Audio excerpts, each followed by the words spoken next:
mungsuh dewaning pepati modar jiabut nyawamu. Ayo ora bakal iso nglawat. Tak aturke Wang Pukulun Bathara Guru cemplungke kawah. Oh lah dalah. Ming sak Bagong kok ngobrak-abrik kayangan. Gek duwe kekuatan apa ing atase Ming sak Bagong kok ngobrak-obrak. Weh.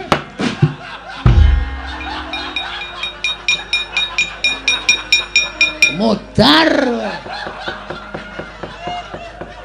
Rumah sana sing iso njabut iki men kowe kok. Bagong ulun kapok, Gek. Iya. Dewa bengi iki jan kocar-kacir kabeh. Mungsuh Bagong. Bagong edan rene. Guru kon rene. Guru ora kowe ora iso ngrawuhke guru tekan kene. Jabut. Tak hitungi 3 kejeping netra Bathara Guru tekan kene. Tak goleki nerada copot sepatune tak tutuki sinamu kowe. Waduh, sepatu dewa karo ngono dhek sirahe dewa iki piye iki? Wis gawe wis menyang. Ya tak utake.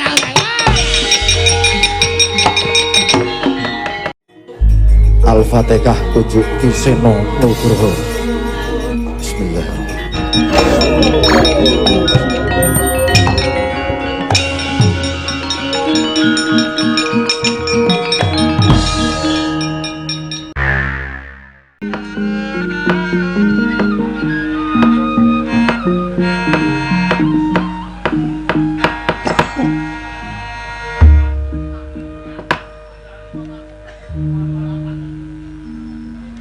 Mastu Nomo Sidam Sekaring Bawono Langgeng Nun sewu Kakang Narada Kakang Resi Kanika Putra Sarawujeng andika Kakang Kanika Putra wonten ing Bali Martya Kundha Manik dinten sakmangke menika ingkang rayipun Jatimurti ngaturaken pasegan panakrami kunjuk sandhap pepada paduka Kakang Narada Kakang Resi Kanika Putra. Merkencong warudaya Pak Pong buk bolong kali cedhe sapa sing gawe. Kawula nuwun nggih, Di. Sampun kula tampi karya bombong raos sing manahipun ingkang raga ing Sidik Pangudal-udal. Asung pambakipun dika Adi Pramesti Bathara Guru. Namung kasa wangsulipun kepanengipun ingkang raga ing Sidik Pangudal-udal ngaturaken pudi astawanipun ingkang raga mugi kunjuk ngersa paduka Adi Pramesti Bathara Guru. Kawula non. Kakang Narada kula tampi karya bombong raos sing manah amawakono kabagyaning gesang kula Kakang Narada mboten langkung kacekecakno anggen ngandika lenggah Kakang Resi Kanika Putra. Inggih sampun mboten kirang prayogi pisanipun ingkang raka ing Sidik Pangudal-udal dinten ri kalenggan sakmangke menika Di Adi Pramesti Bathara Guru. Apa dene sira Bathara Indra prayogakno nggonira ngadhep Bathara Indra lho diweji Rama Pukulun semban kula tansah pinanganing kawidadan sowan kula tebih saking Sambikala namung keparenga ingkang putra pun Bathara Indra ngaturaken sembah sumangga ping pangabektinipun ingkang abdi pun Suropati kunjuk ngersa paduka Sang Hyang Jagat Grinata semban kula Rama Pukulun ulun tambah karya bombong tias ulun ora liwat pangestu luntu menapa marang jeneng para kulub luwun dinggo jimat paripih dayana ing kasantosan. Apa dene Yama Dipati prayogakno nggonira ngadhep kawula nuwun inggih. Sampun boten kirang prayogi pisawanipun abdipun Yama Dipati Rama Pukulun. Wangsul ngersanipun Kakang Narada Kakang Resi Kanika Putra. Sewu-sewu kalapatanipun ingkang rayi tadah wadana Kakang Narada. Karana rika lenggan sakmangke kula wantun ngawontenaken pepanggihan. Pepanggihanipun para Jawata wonten ing Bali Martya Kundha Manik. Mila sadèrèngipun ingkang rayi mbabaraken menapa wigatosipun wonten asaka liraning penggalih kepareng nglubirna sih samudra pangaksami dhateng ingkang rayipun Jatimurti. Anggen kula sampun kumelancang wantun hamboyongi dhateng jengandika Kakang Narada, Kakang Resi Kanika Putra. Kakang Sidik Pangudal-udal. Dalah jagat dewa Bathara nuwun sewu, Di. Estunipun sampun ngantos paduka paring pangandika ing kados mekaten menika kala wau jernyatanipun panjenengan menika dados dewaning para dewa. Panjenengan menika dados nalindranipun para dewa. Wondene ingkang raka menika dados kami tuwaning kayiwangan. Mila sampun ngantos katimbalan ing wancirina nadyaning wanciratri katimbalan sowan kula mboten badhe suwala. Tartemtu namung mastuti sabda utawa paduka Adi Pramesti Bathara Guru. Malah sakmangke gandeng kang raka sampun keparang sowan wonten ing Bale Marti Kunda dinten sakmangke menika. Mboten wonten raos ingkang gumana musik wonten salebeting manahipun ing raka kejawi namung enggal kula tampi dawuh timbalanipun paduka Adi Pramesti Bathara Guru. Wonten menapa Di panjenengan ngawontenaken pepanggihanipun para dewa?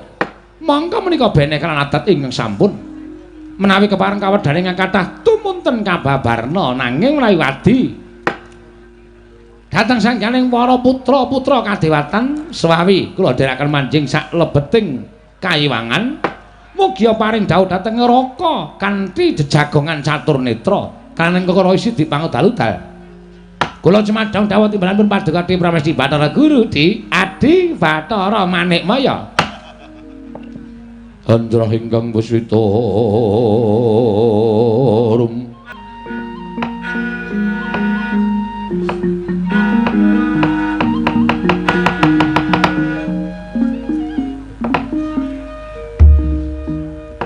Mastu Mama Sidam karing bawana langgeng Kakang Rada Kakang Resi Kanika Putra.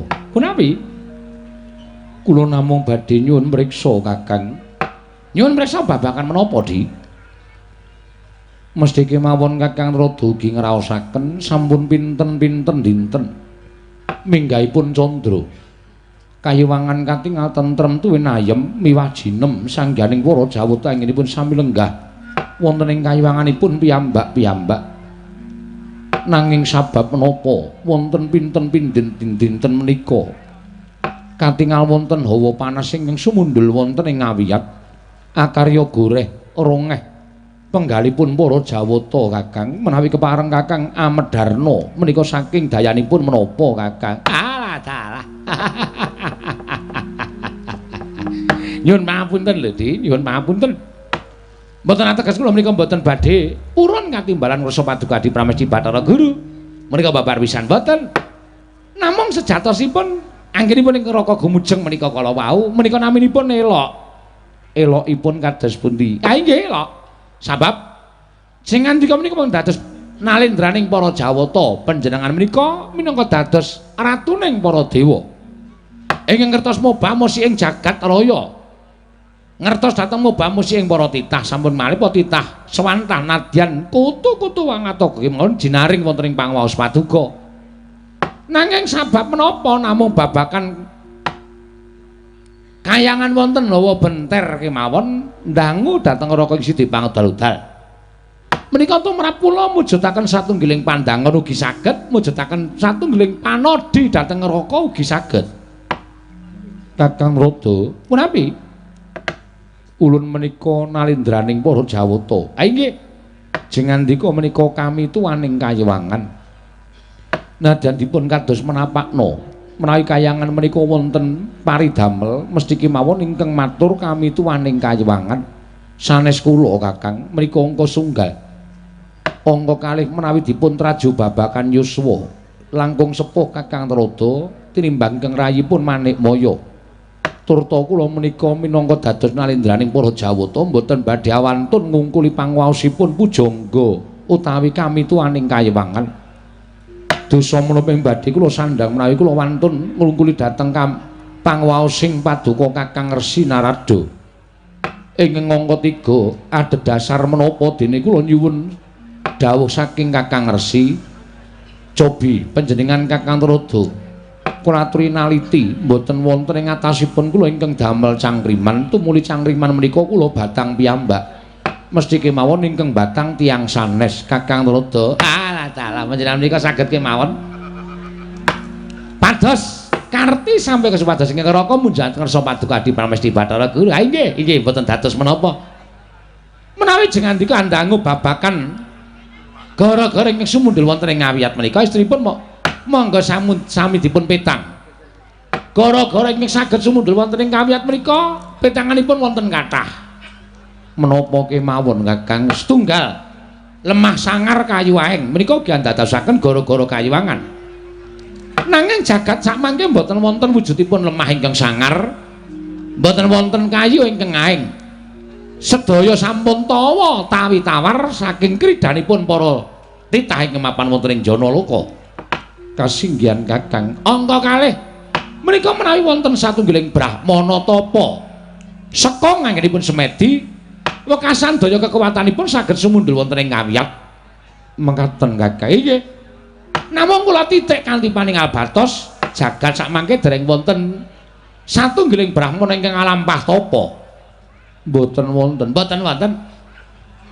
Ingkang ketiga inggih menika menawi wonten titah ingkang badhe ngungkuli dhateng pangaosipun Kayuwangan menika nggih andadosaken gara-gara wonten ing Kayuwangan. Contonipun nalika Prabu Nagapracana lan Patih Sekipu etak-etak api-api nyuwun widodari ning jane kepengin dados Nalindra wonten Kayuwangan. Nah, menika saged dadosaken gara-gara ning Kayuwangan. Nanging samangke para Nalindra mboten wonten ingkang kepengin ngungkuli pangaosipun Paduka Adi Pramesti Bathara Guru. Menika ugi sanes. Ingkang salajengipun menawi wonten satriya ingkang lereh kasatriyanipun tumuli madheg brahmana mongko dereng purna darmaning kasatriyan. Lah menika ugi andadosaken gara-garaning Kayuwangan. Inggih Kakang, inggih. Menapa wonten satru ingkang lereh kasatriyanipun tumunten madheg brahmana? Mboten wonten. Sedaya tetep ruket dhateng kewajibanipun piyambak-piyambak. Kula titih priksa mawi paningal batos mboten wonten satru ingkang wantun lereh kasatriyanipun tumuli madheg brahmana. Namung samangke nadyan kula tiling-tilingaken di ewa semanten tasih ketutupan roning salamba perkawis menika ing andadosaken gara-gara madyaning Kahyangan Suralaya. Kanthi sasmita ing kados mekaten menika kala wau katitik bilih titah ingkang damel gara-gara wonten ing Kahyangan menika mboten wong loro saudon telu saurupan. Menika mboten wong limrah. Nanging pancen winong-wong dening dewane. Winong-wong dening sing kuwasa. Ketitik nadyan sampun kula waspaosaken kanthi permana jati ewadene titah menika dereng ketingal sinten naminipun lan niatipun menapa. Lah kok menapa ing dados gegayuhanipun saged sumundul wonten ing ngawiyat saengga andadosaken gara-garaning Kayuwangan. Mekaten Kakang. Nggih. Menapa dikuring ingkang malah sampun priksa kabedhau dodo kula kapendheta manah kula. Sasampunipun kula midhanget sabdanipun Kakang Trada, malah semunipun radi kuwatir saklebeting manah kula. Kuwatiripun kados pundi? Krana panjenengan paring dawuh wonten moganing titah utawi titah ingkang kepengin gadah gegayuhan. Nanging nyatanipun titah menika dereng sagedipun mangertosi sinten krana panduka Kakang Trada paring dawuh menawi tasih ketutupan roning salamba. Inggih, leres kok Di. Kula mboten badhe atur dura. Mbok menawi andang dhateng ke putra pun Bathara Indra. Sinten ngertos Bathara Indra saged mangertosi? Indra wonten timbalan. Apa kita ngawruhi titah sapa ingkang bakal darbi gegayuhan nganti daya kekuwatane sumundul ana ing ngawiyat iki Bathara Surapati. Ulun. Naden kapejauna kula nderek. Kula ugi mboten mangertos jumbuh kaliyan dawuhipun Iwang Mikronarada. Nadyan sampun kula tilingaken paningalipun ingkang putra pun Surapati paradene boten saged narbuka pepeteng ingkang tasih sinandhi dening panguwasaning Gusti menika Pukulun. Nuwun sewu Pukulun. Upamiya paduka saged paring dawuh dhateng abdipun Yama Dipati nadyan tanpa kadhawuhan kula piyambake ngembadhe mudhun wonten ing jagat hanjabut nyawanipun titah ingkang wantun damel gara-gara wonten ing Kayuwangan menika Pukulun. Iya, Yama Dipati. Nanging emane titah mau durung dingerteni sapa. Mula kang sanga kuwi Den Saranta sawetara. Mbok menawa kanthi sarana sabar iki mengko bakal tinarbuka sarta bisa mangerteni sapa ingkang bawi gara-gara Kayuwangan sarta titah sapa ingkang duwe panjaluk ingkang kekuwatane nganti sundul ning Kahyangan Suralaya. Ah, menika laku prayogi Di, laku prayogi. Kula kinten sedaya perkawis menika mboten saged dipun candhaki nanging sedaya badhe padhang sakmangkinipun waton kanthi nampa kanthi ikhlas. Samangke dawuh dhateng Sangya para widodara widodari para dewa para dewi supados sami kiat anggenipun nampi pacoban saking jagat menika kala wau sarana wujudipun gara-gara dipun tampi kanthi ikhlas kanthi sarana mekaten kula kinten saking pamrayaginipun ing Raka Isti Bautaludal sarta atur waliyanipun ing Raka dinten samangke titah menika anggenipun gadhahi gegayuhan wonten sambung rapetipun kaliyan kayangan wonten sambung rapetipun kaliyan kayangan margi pamothaipun titah ing mekaten menika kala wau menawi boten wonten sambung rapetipun kaliyan kayangan tartemtu boten badhe damel gara-gara wonten ing kayangan aning menika nyatanipun kegiatanipun saya ageng panasipun saya elok kados mekaten menika Adi Pramesti Bathara Guru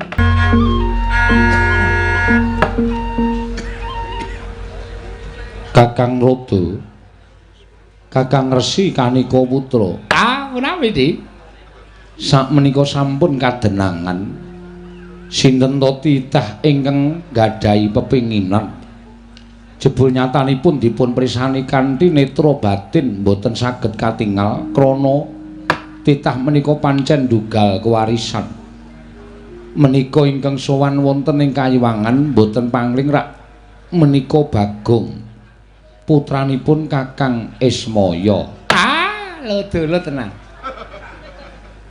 perkencang warudayang pak wong lagu ngene Bagong ki ya ngerti dalan ning Kayangan ta ya nganti tekan Kayangan barang ki ngopo bocah iki Di nuwun sewu nadyan Bagong menika namung atmajanipun Kyai Semar Badranaya Kakang Ismaya namung nuwun sewu panjenengan sampun prisa piyambak jam terbangipun Bagong menika menawi panjenengan boten ngatos-atos menika mangke panjenengan saged kewirangan lho Di inggih Kakang kula badhe ngatos-atos inggih delah bocah kok nekate ora jamak-jamak iki ya karo sapa ngono lho nganti Bagong kok tekanangan ki wigatine apa lho ra Panakawan Bagong sawise satata nggonmu ngadhep padha raja sak praptamu Bagong Panakawan Bagong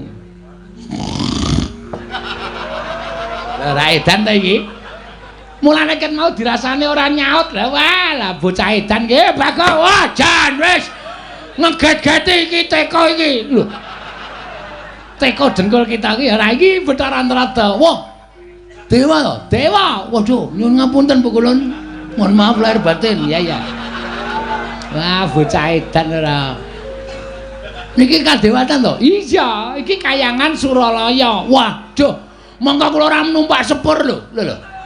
Kok ora ana sepur ki? Lho, jare Surabaya, Suralaya. Wah, edan tenan iki ya. Waduh, pirang-pirang ki ya Dewa. Iya. Sopo iki? Lho, basa kita ki. Sinten Bu Kulon? Ulun Bathara Indra. Waduh, Bathara Indra. Wah, iki Dewa kok untune pasangan.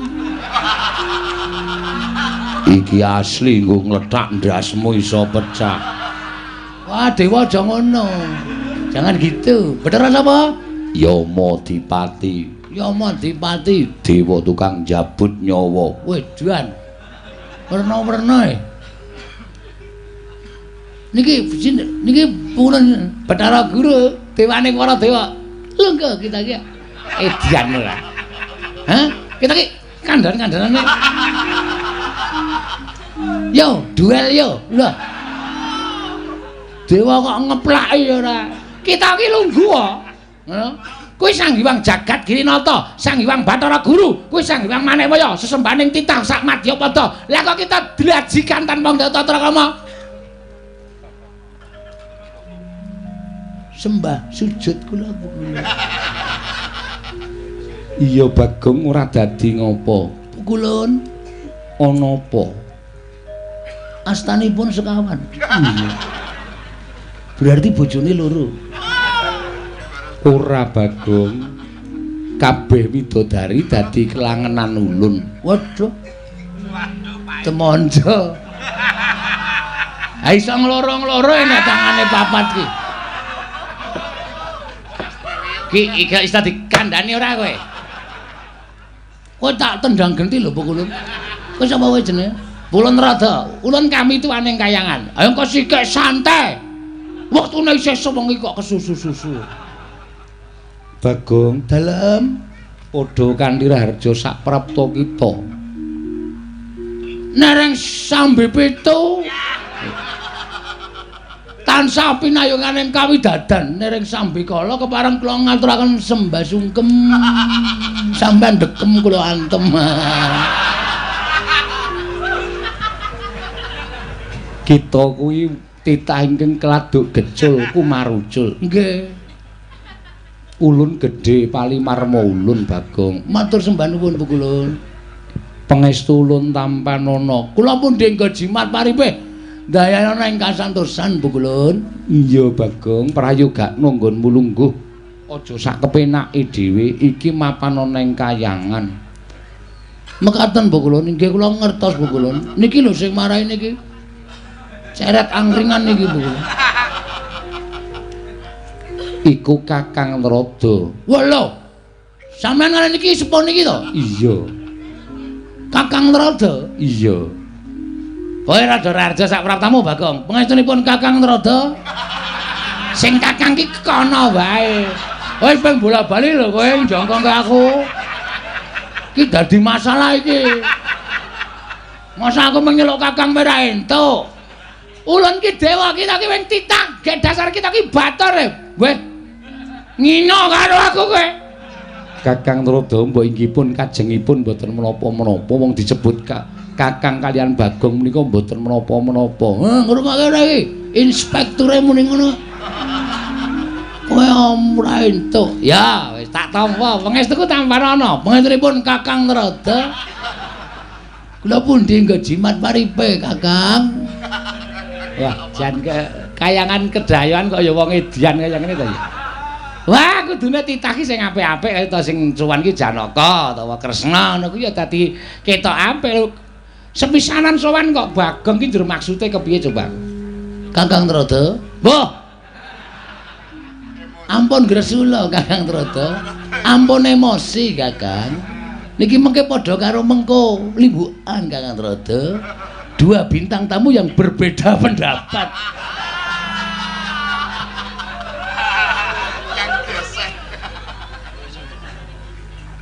Bagong Padharjo sak prapta kita Bagong. Nun, kita Padharjo. Wita sapa? Kita. Kita piye maksude? Pripun kula radong? Kita kuwi Padharjo. Kene tandane kita ki kowe. Oh, tak tonyo modar wae. Lek ngekaki jeneng Bapak Semari Bagong emang diganti kita. Ngene, kita ki basa kayangan. Oh, nek dewa nyebut kelawan titah kuwi kita. Nek dewa nyebut awake dhewe kuwi ulun. Oh, ngono. Ya. Oh nggih, Kakang Narada. Nesu Kakang Narada iki. Guyon kok njur orang senyum blas. Ora ngono Kakang Narada. Kakang Narada ngaturi sabar. Sampun mboten saged. Bagong kita Padharjo Bagong. Nggih, Bathara Indra, ulun wilujeng. Ngene tak omongi, sing nyebut ulun ki ming dewa. Lho, ha iki nendi? Iki nek nang kayangan. Aku nang kayangane berarti aku wis menjadi dewa. Dewa 19. Kangen, wong kangen. Ngene-ngene rasane.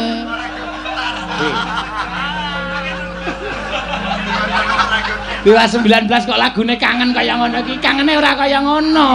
Lah piye? Ora. Dewa kok kon nyanyi ora. Berarti sampean sok klitian golek kaset bajakan. Kakang Narada. Wah. Kula malah mboten wantun bagekke Bu Kulun, ndak malah kewirangan. Bagong Padharjo. Ya ulun tampa. Bathara Yama Dipati kita padha slamet to, bener dadi. Lah rak tenan ta. Iya slamet prayogakno. Ulun wis kepenak, kita kepiye? Ya aku wis kepenak. Ya, iya. Bathara Narada, ngapa? Nika sing nang mburine Pukulun Bathara Guru nika ya widodari. Ayo widodari. Ha kene widodari ana sing elek. Ya muni ayu kabeh. Ae sing gedhe kae ndebombok semono.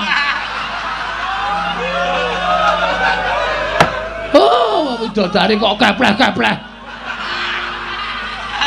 Aja ngawur kowe.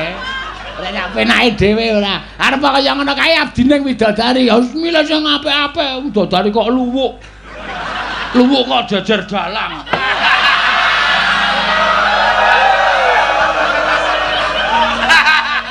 Kowe. Wah, sakem penake dhewe ya. Bagong. Wonten dawuh apa kulun? Ulun bakal nyuwun priksa. Nggih nggih. Badhe nyuwun priksa menapa kulun? Apa to sebabe dene kita munggah ana ing Kahyangan Bagong? Ngeten nggih Bu kulun. Kula niku ajeng teng Kahyangan niku keblusuk. Bola-bali keblusuk anggrek gunung kula unggahi.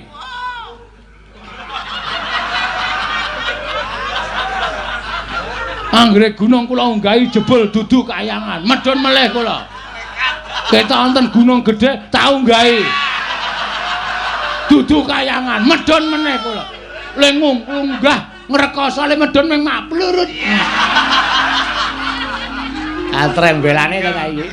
Lah nek ora ngerti alamate ya ora usah tekan Kahyangan. Wah ya kepengen kaya wong niate jujuke ning Kahyangan kaya apa ora. Basane wis ra mutu. Bareng wonten wae pengae pirang-pirang. Munggah gunung tekan kok ketemu juru kuncine. Niki Suralaya dudu, iki Gunung Merbabu medhen meneh. Munggah meneh iki Suralaya dudu, iki Gunung Kawi medhen meneh. Munggah Suralaya. Munggah gunung, iki gunung endi? Gunung Ketur, kok ora mblendhok. Werna-werna wae, gedhe cilik tak penek kabeh.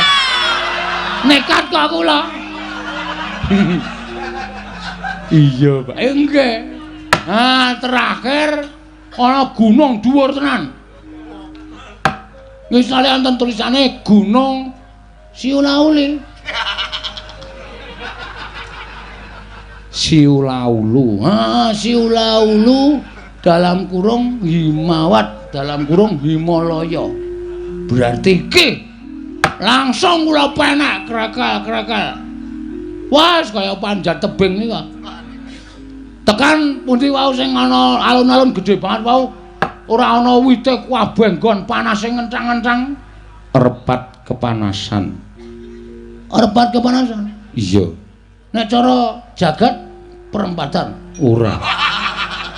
Repat kepanasan kuwi papan kanggo titah ingkang bakal sowan ana ing Kahyangan dikeparengake punapi mboya gumantung ana ing repat kepanasan. Nggih teng mriku. Repat kepanasan terus wonten gapura gedhe banget. Tulisan Kawi. Bakso Kawi.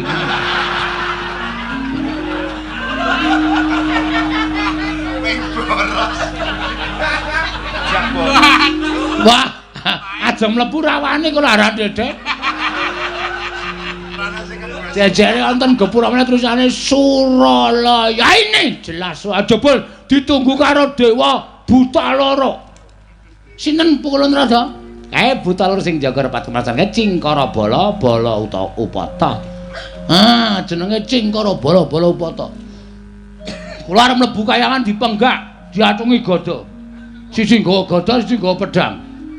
Aku ki arep kula niku ajeng sowan Pukulun Bathara Guru, ora kena. Terus kula langsung megarke epek-epek set ngoten. Mriki mlumpuk mriki. Sampeyan jenenge sinten? Cingkara Bala. Sampeyan jenenge Cingkara Bala Upata. Wah, cing ciripit gula batu gejepit.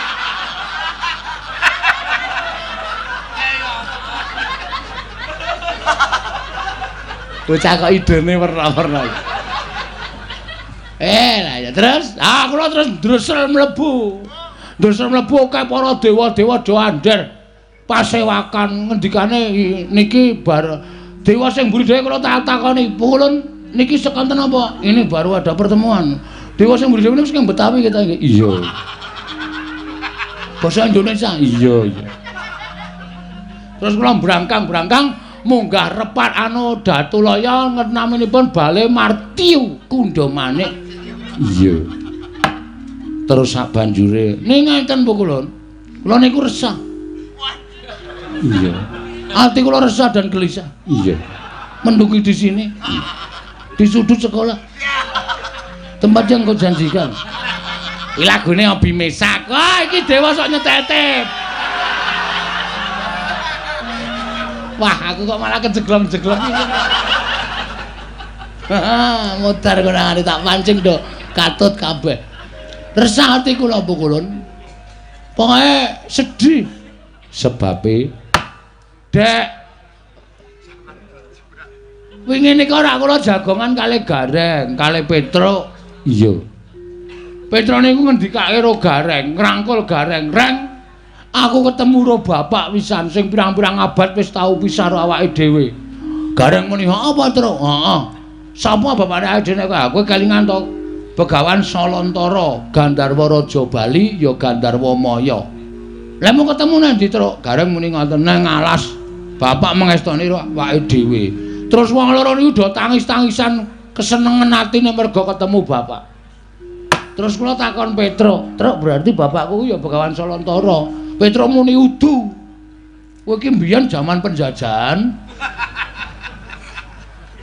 ana londo njajah Indonesia kuwi nalika semono ku nang tengah alas. Bingung nang kono meng ana kewan-kewan. Terus ngerti-ngerti mbok piye critane ana munyuk meteng."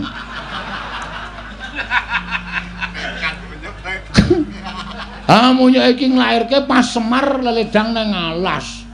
Terus bayi kuwi dopeni jenengke Bagong. Kula kok rada keloro-loro nggih. Maksude pasuryan kula sing kaya ngeten mosok anak munyuk. Kula terus rumangsa kula ora mungkin anak kula namanya munyuk. Terus kula niat kula ajeng gugat teng kahyangan. Kula niku ajeng nyuwun prisa Bu Kulon. Ning mboten priksa lelara lho. Iya. Ajeng nyuwun priksa. Jane asline lho, asline nek Petro Gareng niku dudu anake Semar, niku sudah ketemu karo bapakne. Lah terus ulun iki anake sapa? Kita ngerti ora, Bu Kulon? Kakang Rodo kados pundi? Lah mutiara ora. Ya, bocah kaya ngene gawe kisruh iki lho. Anggenipun dongaken kemawon. Adi Pramesti ugi nalika semanten nderek sowan wonten ing Ngundarandir Bawana. Ngetutaken dhateng Kakang Semar anggenipun kepengin nyuwun rewang wonten ing jagat raya. Dipun paringi dawuh kemawon. Bagong, "Nun, yektine kita kuwi ora duwe sudarma lan ora duwe ibu, sabab satemene kita kuwi titah pujan." Maksude pripun niku? Ngene. Nalika Kakang Ismaya mudhun ana ing jagat durung ana menungsa kang ana bangsaning jin. Nalika semono Kakang Ismaya bingung-bingleng kenganglangan merga ora duwe ruang tumuli munggah ana ing kayiwangan ngadhep ngaran panjenengan ulun. Tumuli ulun larapake sowan Iwang Pikulun padha wenang supaya diparingi ruang utawa kanca nggone mudhun ana ing jagat. Nalika semono ayang-ayanganing Kyai Semar utawa Kakang Ismaya dipuja dening Sang Hyang Asih Prana.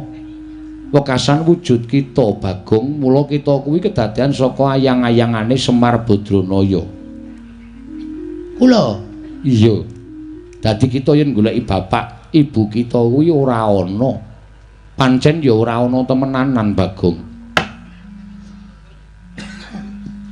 Nek wangsulan kaya ngoten niku ora sak raya-raya kula mendaki Gunung Himalaya. Kula wis tau entuk crita kaya ngoten niku sing nyritani sapa? Ya Semar. Kula ya takon karo Semar, "Jana bapakku sapa to Mar kok kowe iki blas ra mirip karo aku?" Semar crita ngoten niku tak paido. Bagong niku wong sekolahe mung diapusi kedadian saka ayang-ayang. Nek sampeyan iki dewa iso nyipta ayang-ayang dadi menungsa, mbok coba ayang-ayang kula niku manggawe wong wedok sing ayu banget. Tapi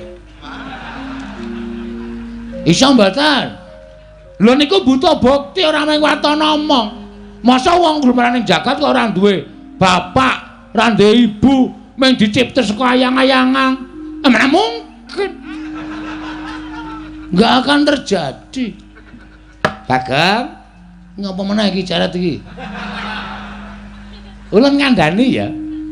Ulun ki nalika semana nekseni aku ora butuh seksi. Seksi iso disogok. Aku ora butuh seksi. Seksine Iwang Pilun Bathara Guru seksi sing ora iso dibuktekke. Seksi golek-golek kok. Nggih to? Apa kula Antarada muni urung aspalan wae, nyatane wis aspalan kok. Muni ya kowe. Ora iso apa-apa nek seksi bayaran. Jagat ora jagat iki serius aku. Iya Bagong, ning nyatane pancen kaya mengkono. Kula ora percaya. Titik. Nek kula sowan teng kayangan mung dipameri Bagong dumadi saka ayang-ayang, kula mboten percaya. Percuma kula munggah teng kayangan. Saniki kula tak takon, sampeyan iku dewaning para dewa. Dewa sing dhuwur dhewe. Terus kula ajeng takon teng pundi nek mboten takon Bathara Guru. Hah? Sama namun kendel mamon pukulun. Bathara Guru kok meneng wae. Terus ayo gak ditulis nang blabak apa pelajarane. Kok meneng wae ora? Kakang Rodo kados pundi? Kula cumanggaken, kula cumanggaken. Aduh, kriwian dadi kerojokan, geguyon dadi tangisan iki mengko ora geger ora karo-karuan nek Bagong nganti kaya ngene watrawe. Oh, Ndaran, kula tak takon sapa? Mongko. Perhatian. Bocah iki ngapa ta ya? Nek nganti pukulan Bathara Guru gak iso. Ngomong cara apa meneh iki? Menjelasno. Sapa to? Bapak Inyong Warataya. Ngawetan saiki bali kulon. Ngawur banget. Wis tak antepi niating tekadku. Rawe tak rantas. Malang tak putung. Trima Bagong modar ning kayangan ra masalah. Tegesan. Kok tegese piye? Tegese aku ora seneng, nek tegesan nek isih dawa kula seneng.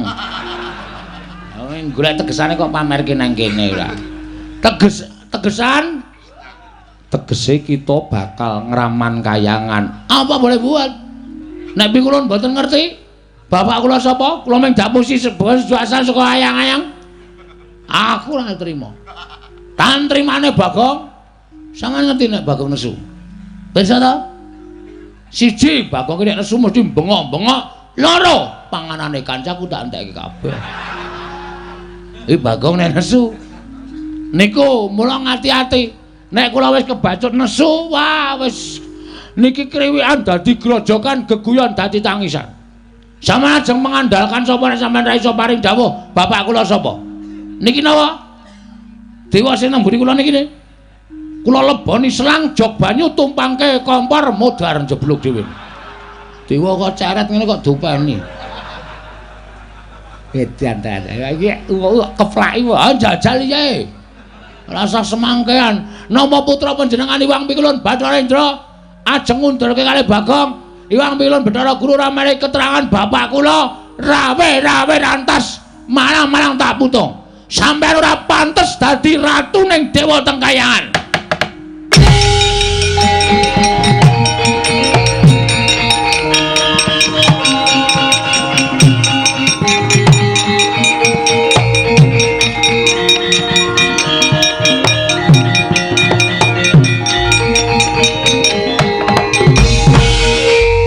Mastu sidam sekaring bawana langgeng. Oh, ilahi ngami kena mastu sidam sekaring bawana langgeng. Sekar mayang. Edan tenan ora edan kowe arep ngopo, Ndra? Lho. Kowe samploke ra payu main film saiki kowe dadi dewa ya. Film apa saiki Dono Kasino Indra. Ayo. Kowe arep ngopo kowe? Ulun ora nrimake lamun kita ngamuk ana ing Kayiwangan, ngerti yo. Iki Kayiwangan ning Sudarma Ulun. Ulun ki atmajane Iwang Pilun Bathara Guru. Yen nganti kita bakal ngamuk ning Kayiwangan dudu sapa-sapa mungsuhe nanging Bathara Indra. Bagus. Kuwi sing tak karepke. percuma aku urip ning alam padang nek aku ora iso ngabekti karo wong tuaku, aku ora iso sungkem karo wong tuaku. Ora ana gunane Bagong diuripno ning alam donya nek aku ora ngerti karo bapakku. Pancen tak jarak. Pancen tak sengaja. Tak dudul kanepsaning para dewa-dewa sing do mapan ning kayangan. Mergo aku mangkel, aku sedih ning donya dewane blas ra ana sing medhun. Ora ana sing takon karo Bagong. Bagong ana masalah apa? Ora ana blas. Ndekno nek sing sedih bendara-bendaraku Janaka, Werkudara, Puntadewa lagi sedih-sedih lae dewa do teng celurut rebutan. Nek sing sedih wong cilik ngene iki dewane ra ngetok. Dewa model apa kok tak takon? Nek sing sedih wong duwe derajat, duwe pangkat dewane do teka teng celurut do pecisan. Barang sing sedih kawula cilik wong mlarat kere kaya aku tileki wae ora aja kok tileki. Batinmu mesti modar mbok men, ngono ta? Semangkean. Areng apa mendelik ning arep aku? Kulun bakal ngusir kowe. Bajigur padake kere. Ya ndeng aku kere, heeh. Kita bali ning Madyapada. Ora iso. Wis tak niati aku mati nang repat kemanasan tak lakoni. Mergo ngerti ya, aku sowan mrene iki ora ijen. Lho, nggawa wadyabala, nggawa bojo. Pancen bojoku wis tak tanting. Yem. Aku arep munggah ning kayangan. Aku mesti ra bali, aku mesti mudhar. Kowe melu mati ra? Gandeng kula tresno kali Mas Bagong, sebaya mati, omah ditinggal, kula nderek sampean. Iki samyem nunggu nang repat kepanasan. Kepanasan ngebuan pecah sirahe mbok men. Aku nunggahane wis berdua, dua sejoli karo bojoku ndro. Dewa iki ora malati nek karo Bagong. Italiane iki jangkar karo dewa do kewalat kok iki drandra-drandra ora ana sing kewalat babar blas. Kon numpangke kompor kowe. Ngrasani ora. Sirmu piye? Metu njaba. Piye? Metu njaba. Kowe ngerti ora akibate metu njaba? Sing jeneng wong bebrayan nang alam padang. Sing wing resmi dijabke karo kawula kuwi aja nganti ditokke njaba. Ben duwe anak, ben beputra. Aku dewa kok malah ngajani elek. Oh, macam apa kowe iki? Kabeh iki men do duwe keturunan, anak beranak. Kok malah sampe metu njaba metu berarti titah iki sing do kurang ajar iso melu-melu karo dewa. Wis ditoki njaba ta. Kita sing metu njaba. Mah. Bedae. Tegese metu ning repat kepanasan. Endra, le omongi sing genah, aku ndak malah kewirangan kowe. Ayo tak jak metu ning repat kepanasan ngono. Tak jak metu ning repat kepanasan. Sire karepe. Bakal tak jarwani sapa wong atuwa kita. Lho, bapakmu ora ngerti kok kowe arep ngerti. Kowe arep aksi tipu-tipu karo aku ya. Kowe arep ngapusi karo aku. Buya, ulun ingkang ngerti. Nadyan Kanjeng Rama pukulun ora mangerteni nanging ulun ingkang ngerti. Apa mau Hondra? Buya. Buya ya apa pukulun? Buya iki ora. Oke. Nek kowe nganti ngapusi aku mboya mikir dua kali lho. Yang ngritik andane terus kata-katane dienggo. Mesti tak rampungi kowe. Aku wis ora mikir, aku ora wis mboya mikir kowe iki dewa mboya dudu.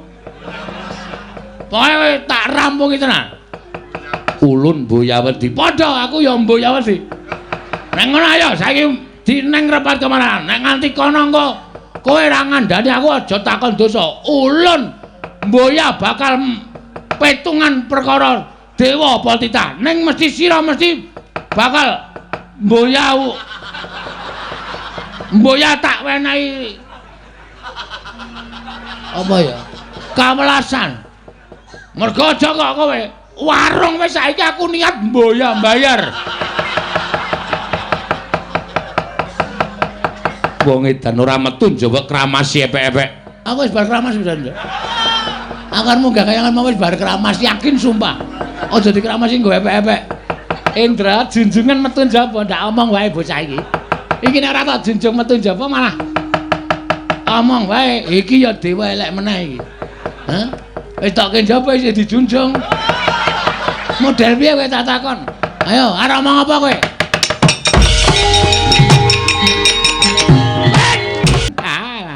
Lah menika menawi mboten sabar kados menapa polah kula. Lah dewa apik-apik nang kayangan disembah karo para dewa dunake ceret. Arep ditumpangke ning kompor barang trembelane ora. Ning nuwun sewu. Napa sing diaturke Bagong menika menawi dipun tampi nganggo nalar kamanungsan tartemtu badhe damel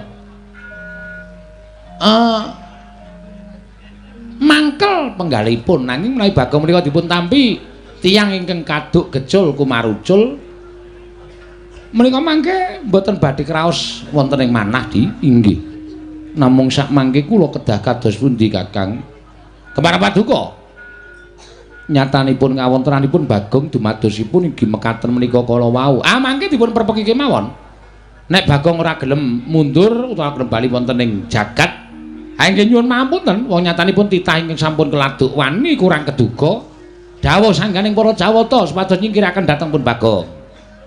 Nanging menawi Bagong sak mangke berguguk ngutawaten ya Adi Guru kedah paring dawuh sak nyatanipun. Mekaten Kakang inggih. Menawi ngantos pagi Bagong tetep ngoyak dhateng kula. Bagong menika kaliyan sinten-sinten boten ajrik. Ning paling wedi karo Pandhawa sing bayar Bagong kok. Ngaten nggih kae inggih sampun mangke dipun pasrahaken dhateng Pandhawa kemawon. Menawi Bagong tasih kados mekaten polahipun utawi dipun pasrahaken dhateng sanak kadangipun inggih menika kala Gareng kaliyan Petruk mekaten Kakang inggih ing ngaten kula ing badhe merpeki dhateng Panakawan Bagong mangke kula ing badhe mblabaraken sejarahipun Bagong Kakang inggih di kula semanggaken Yamadipati wonten dawuh ketapno sangganing para Jawata kinen ngundurake Bagong mbuh kepriye carane lho iki ngestaken dawuh Yun pamit matal pasilan sing ati-ati aja kaya bocah cilik ulun nedya tedhak saka sela kandha waru pinanggun manjing jroning Suralaya Kakang Narada menampi nderek supados dipun bibaraken sangganing para Jawata para widodara lan widodari Kakang inggih nyun pamit matal pasilan ngatos-atos sampun kados lari alit isih mesa ora gelem bali saka repat kepanasan kowe Bagong bali nek wis ngerti babeku sapa lho aku nek ngerti bapakku sapa taun ana Windarana aku arep mulih saka kayangan Bathara Indra siji kowe keluputan wani karo Sang Hyang Jagat Giri Pratingkah angka 2 kowe ora nganggo tata krama ning kayuwangan kanthi cara mengkono kita keluputan ra masalah arta kapak-kapake ra masalah iki mau aku entuk dawuhing Hyang Pikulun Bathara Guru ya Hyang Pikulun Jatimurti malah kowe bakal jemplungake ana ing kawah Candradimuka sapa sing ngomong ngono iki Bathara Guru ngarsa dudu jare guru ki den bagus sing ngarsa dudu ning Bathara Manikmaya ya wong tuaku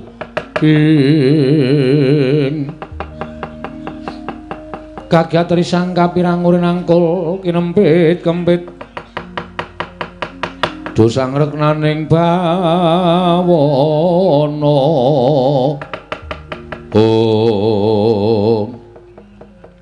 dadi aku takon bapak ora Bathara Guru ki Bathara Guru malah dawuh karo sampean Bagong nyemplungke nang kawah Candradimuka ngono ya dasar para nyata ngerti aku saiki gedhoane Manikmaya lho malah jangkar ora masalah jangkar ya men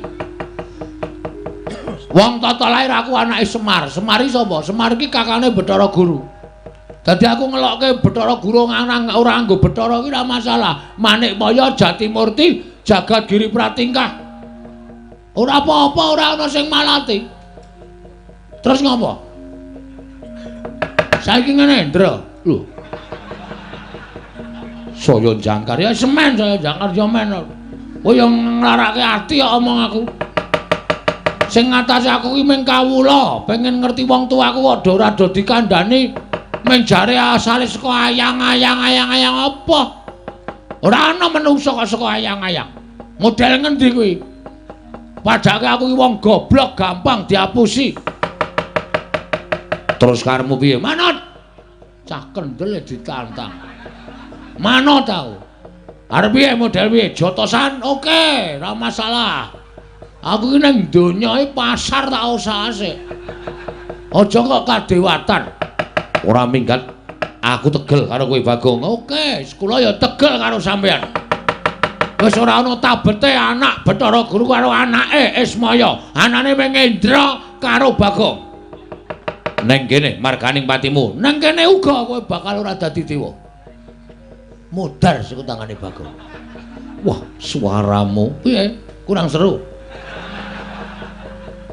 Suaramu kemewat kaya ngregem jimat.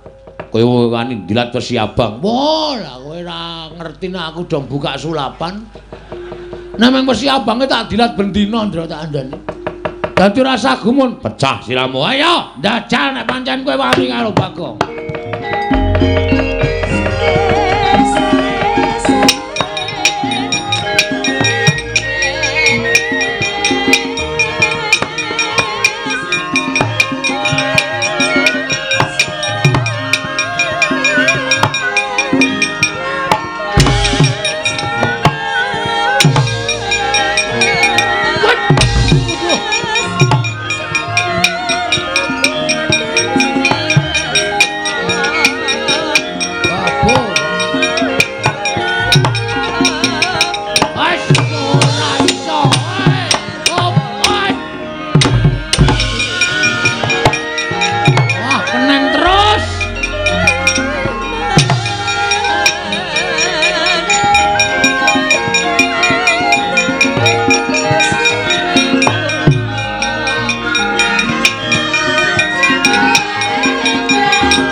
Ora apa-apa.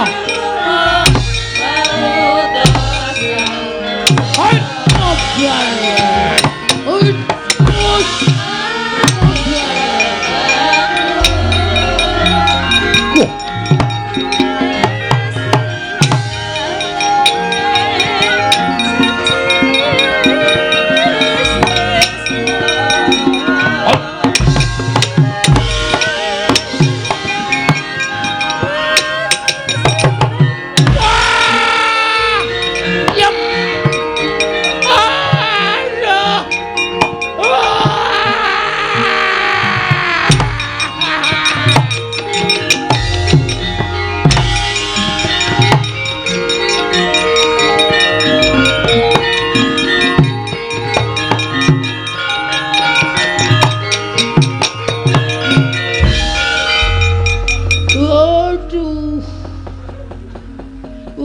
mlebu separo iki. Kerasa tenan. Bathara Indra tenanan. Yem. Wis mulai urang. Aku kesuduk tumbak iki kon wetenge kado. Metu getihe yem. Modar tenan aku. Modar. Aduh. Aku menggoyang. Aduh. Mari ngono kekuatan.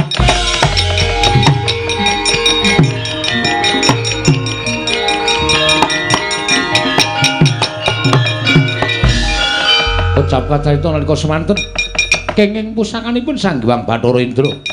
Kira Bagong datan saged nglawat nandhang kacintrangkan namung bengok-bengok. Kira Bagong mulat nenggih Sang Hyang Bathara menang.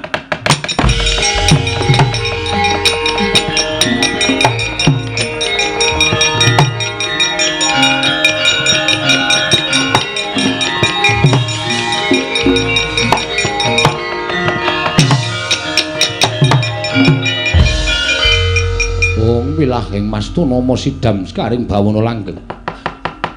Manik Maya teka Tegel timen sira dawuh kelawan para dewa Mulasara kelawan Bagong. Sepira ta kekuwataning Bagong ing ngatasé wong ming kawula cilik ing duweni watak srogol sarwa Sembrana. Sembrana parikena nanging lah kok malah mentala nyirnakake kelawan Bagong. Panakawan tangiya. Ulun paringi kekuwatan ingkang luwih saka para Jawata. Kita ngamuk ana ing kayiwangan njaluk pituduh kelawan Manik Maya sapa ta bapak kita. Yen ora iso wangsulan, kita ulun menangake ngamuk ana ing kayiwangan. Panakawan.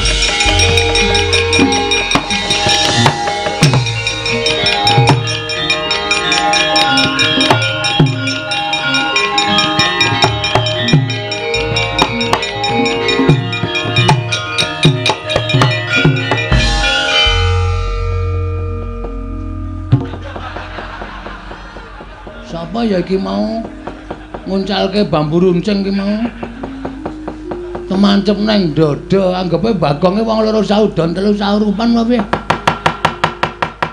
Bathara Indra ora pangling mentala karo aku tak kira kowe karo aku iki jek sedulur lho Ndra kowe anake Bathara Guru aku anake Ismaya tuwa aku mbangane kowe kudune nyeluk aku ki Kakang Bathik Madrim.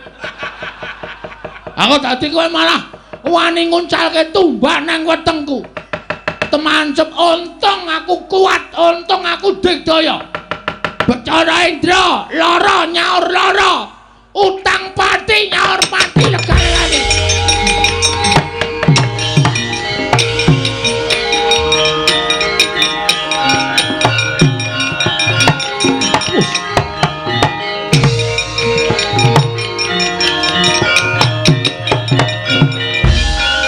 Bagong kok mripate mendonong. Nesu!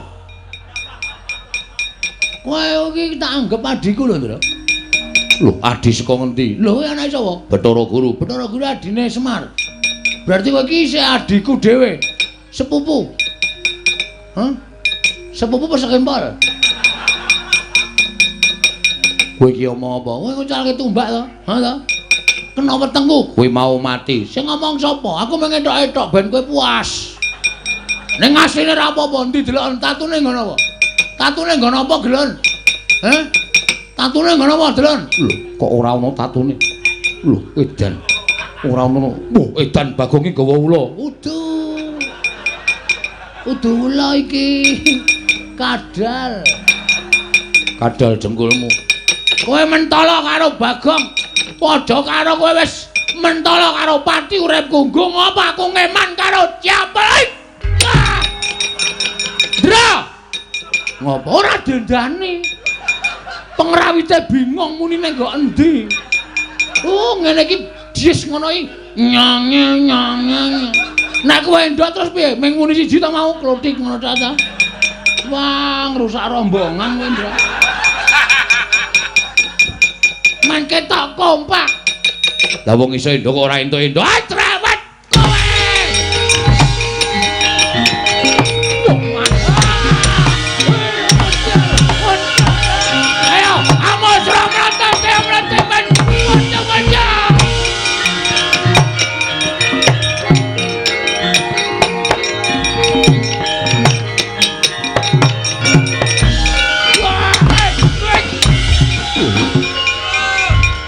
Gleleng kok. Edan Bagong iki. Sapa iki?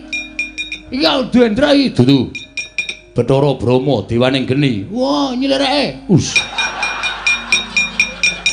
Dewaning geni kok nyilih rek ora. Kowe kok ngamuk Bagong. Wis ora urusan. Ngajar karo Kakang Bathara Indra. Ah, Indra sing marahi karo aku. Aku mung takon bapakku kok. Dhek diperintahi kon mateni Bagong. Apa aku salah? Apa aku kleru? Lho. Kleru mergo kowe ngamuk ning kayangan. Apa kayangan ki terus entuk diamuk, ha? Nek dewane do salah. Ora pantes dadi dewa. Nggo apa do dadi dewa? Kowe bali ya Bagong mumpung aku durung nesu. Lho, aku wis nesu ket mau e. Kok kowe durung ki piye? Mumpung aku durung nesu yen kowe aku nesu tak muja geni. Tak obong awakmu. Wah.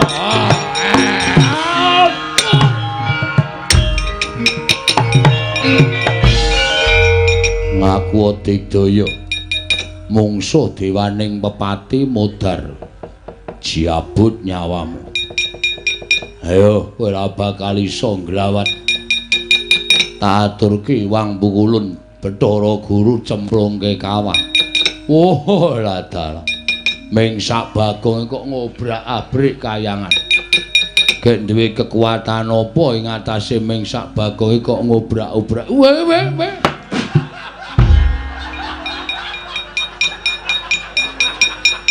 Modar. Rumangsane sing iso njabuti meng kowe wae. Kowe termasuk dewa kurang ajar. Njabut kok tas-tas. Isih halus aku nek njabut. Padake ora. Njabut kok dul ngono ya. Sing kelangan nyawa kaget.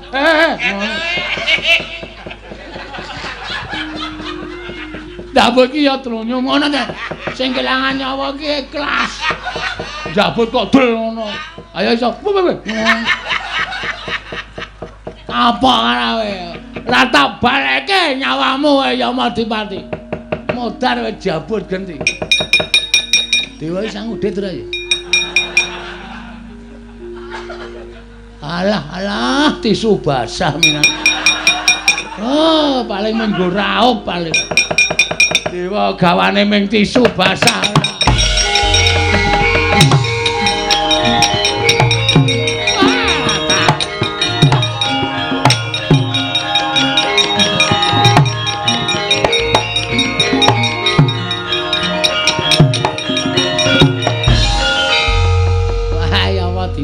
Sembrono. Arek kae njabut karo Bagong malah genti dijabut glecak. Wis ora taya kowe. Mati ora kowe. Ya Madipati aja kaya bocah. Kita kuwi dewa kena lara ruputing pati tangi ngger. Tangi ora rasa dipethake Bagong tangi aja kaya bocah cilik ya Madipati. Oh.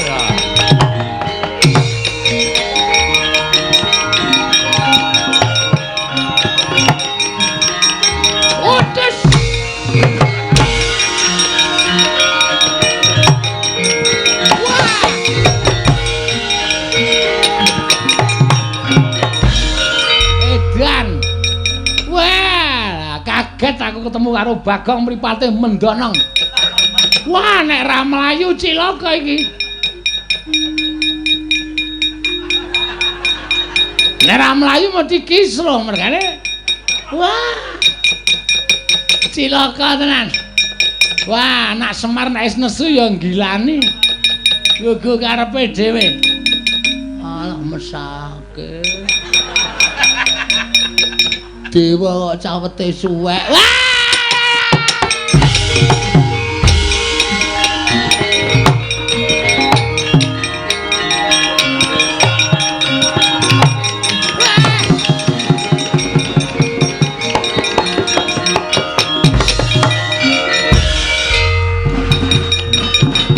Bakang ulun ngapa, Gek? Ulun ngapa? Sareh. Aku ki ora arep ngapa-ngapa. Tenang. Ayo madhep rene. Trundul ya. Dewa bengi iki jan kocar-kacir kabeh. Mungsuh Bagong. Nyo, tak kei Dit. Dewa kok suwek. Mulai tak ngetke saka ngisor kuwi iki kelontrong, Pak.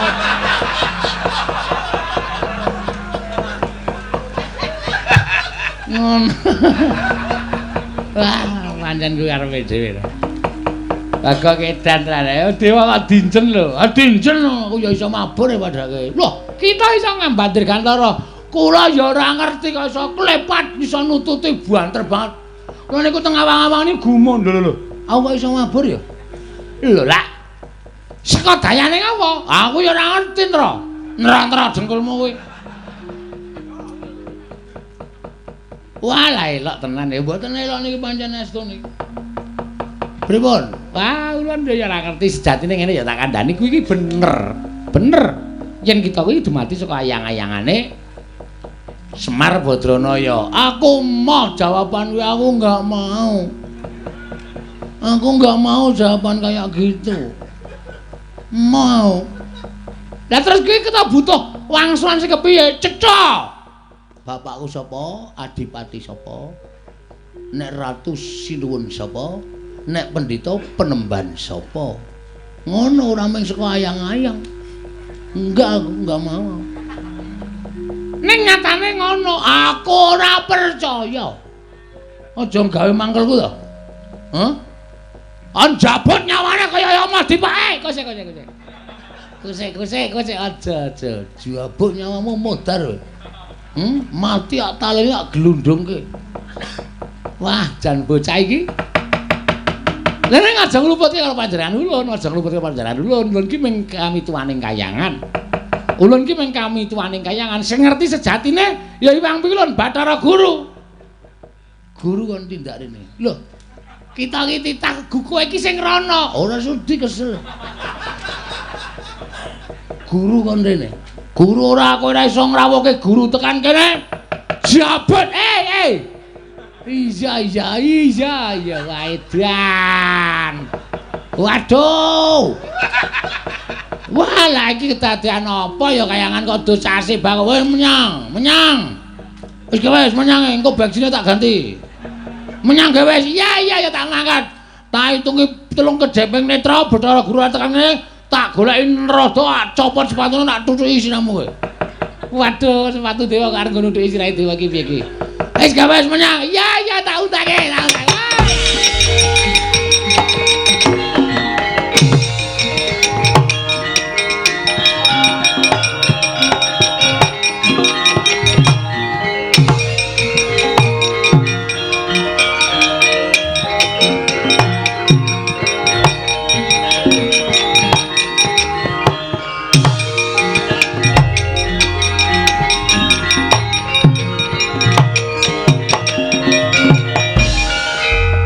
Pandhita kang kinarya wangsit pindha kumbang ngajaping tawang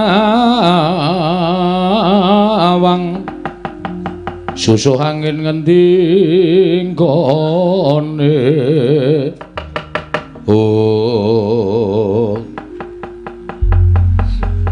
Bagong nun destun temen ing atas amung derajating kita kok ngosak asik kayangan kaya mangkene. Nek kula ora diwarahi namun kula bakal marahi kula. Putra panjenengan Sang Hyang Bathara Indra mentala kalih kula ngendikane didhawuhi kalih sampeyan nek Bagong ora gelem bali Bagong kon nyirnake. Ngono ha. Mergo kita ngorak-arik kayangan, kita wis keluputan jejering titah wani munggah ning kayangan. Sowan kula ora apik-apik to pikulun. Pikulun.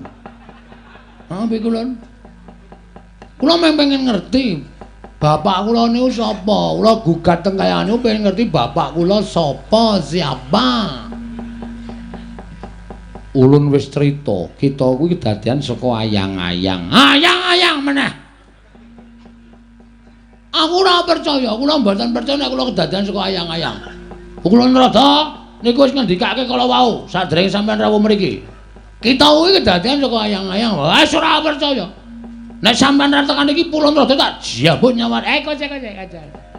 Aja ya Bagong aja. Ulun boya ngerti. Berarti sakniki wiwit detikne ti. Niki kok niti. Wiwit detik ini pukulun Bathara Guru lereh dadi dewa. Percuma sampean tak takoni bapakku ora ngerti. Aladene ngundange dewa kuwi ngerti sadurunge winarah. Ngerti marang mobah musik ing titah. Mana kenyataannya? Sampeyan tak takoni bapak kula ora ngerti kok ngerti kahanan jagat iki, Njur. Piye wis aku tak takon? Hah? Aku kudu piye? Di ngatos-atos lho, Dik. Ngatos-atos. Bagong mripatipun sampun mendelik kados ngoten iki ngatos-atos. Yen ngono kowe meksa, mesti meksa. Pokoke aku nek kula nek durung entuk keterangan bapak kula sapa? Taunana Windanana kula ajeng teng kayangan. Tenan kula ora ngapusi ajeng kula gawe geger kayangan. Kula ajeng teng pundi-pundi pokoke. Ayo, anggere nesu nak ngendi di sini ta. Jane jan apa kayangan kok teng trenyek ra karo-karuan. Asli ra ngapus aku. Ora arep tak guru ki. Ben teng mriko tlotok teng mriko tlotok ben kaya ambune ra enak. Wong mila hanghong apa? Ora suruh kok hanghong.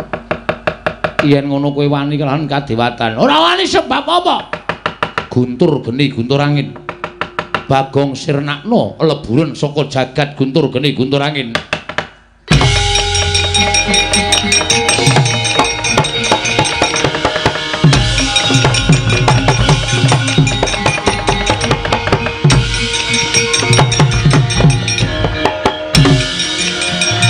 Waduh.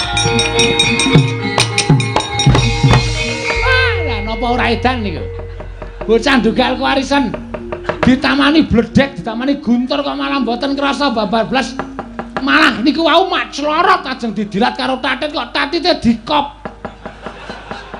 Pemain bal. Edian.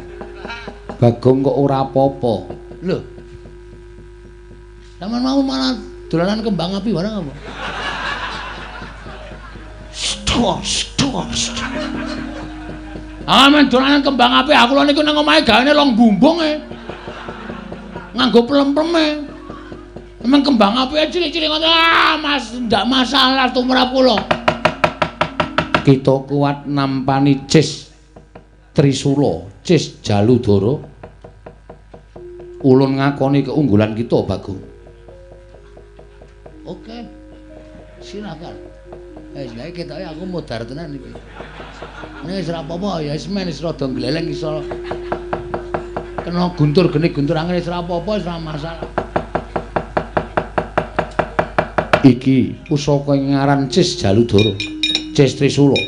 Ulun tamakke badan kita mesti lebur tumpur tanpa dadi. Pon mang tamakke men lebur bangane dadak nyaring. Pun nggih pun mati dening ulun. Pun mang tamakke gawe.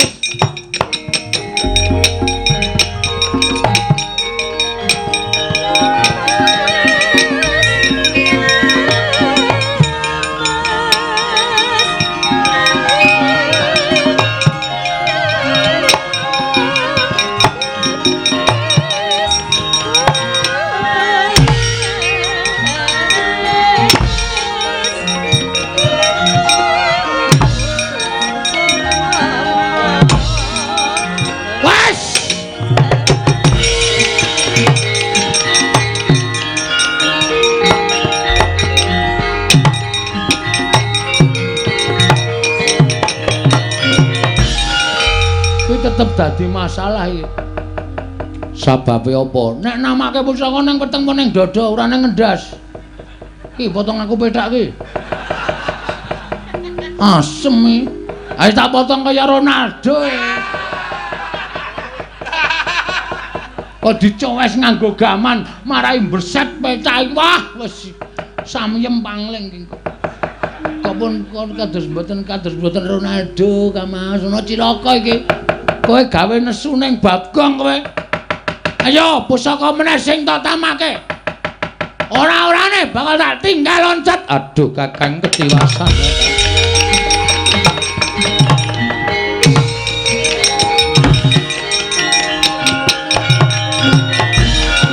Edan kecekel neh aku. Alah, sabar. Duduk manis. Aduh. Cilaka adik guru tindak kaya ora omong-omong. Aku kaget arep menggok kaya disaut Bagong. Ketangkap yang kedua kali. Jenuh jerah apa tidak? Wis ketangkep pindho kaya mesti ora jerah kowe. Ora jerah kowe. Parat kowe ya.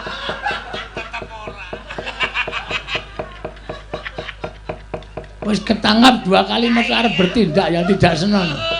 Kosek aja gawe dredeg aku. Aku ki ra melu-melu. Sing nibake guntur geni guntur angin mau adik guru, sing nibake Cis Jaludara mau ya adik guru. Aku ngerti ta, kita ngerti ta ulun mung teko nang mburi. Ora melu apa-apa ketok sikep ki. Iki terus aku kudu piye pukul Antarada? Aku harus bagaimana? Kita arep takon bapak kita marang sapa meneh wong Bathara Guru ya ora ngerti. Kudune guru ngerti. Guru ki sing gawe rapot kok ora ngerti. Ulun ki jane seneng ngomong karo kita. Ning kita ki nek jak omonganmu di blender dono, blender dene. Ora dicekeli kok. Ah mesti blender dono, blender dene. Nek dicekeli ora bakal blender. Ngono kuwi. Ngene gemantung karo sing dijak omong. Belum nyekeli apa ora? Aduh piye? Hah? Ulun mboyang ngerti. Mbok obat ngono. Ngomong karo watuk ora ngombe obat ora. Wah, ya wis ben ya. Terus piye kula kudu piye? Ulun ya mboyang ngerti, ulun ki ora ngerti tenan bakal ya to bedah dodo ulun mboyang ngerti. Wah, wis kudu nandi meneh. Pukulun Bathara Guru mabur kaya ngono. Lah kowe arep nututi piye? Lah kok sik kita ora ya iso mabur to? Kaya mau kita ki nututi ulun mabur. Woi, jandeng lali aku.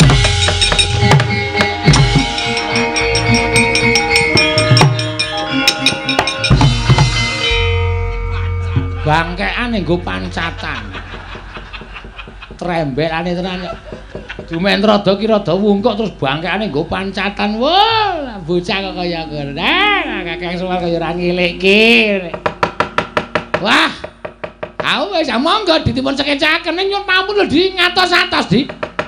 Kedah prayitna ing pangandikan. Menawi boten prayitna mangke Bagong malah saya ngombro-ombro pangarti.